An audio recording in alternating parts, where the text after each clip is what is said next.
Langsung aja guys, seminar jurnal sebagai Anda yang senang dengan akuntansi, Anda catat satu persatu, Anda jurnal harta Anda yang ada di rumah, ya, dari motor, mobil, tanah, rumah, perabotan, sampai pakaian Anda,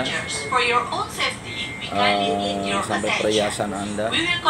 Jangan sampai harta Anda itu tidak tercatat, sehingga nanti Anda bisa mengenal barang-barang yang memang bisa dicairkan, harta bergerak seperti uang, emas, dan barang yang tidak bergerak seperti tanah, surat-surat berharga.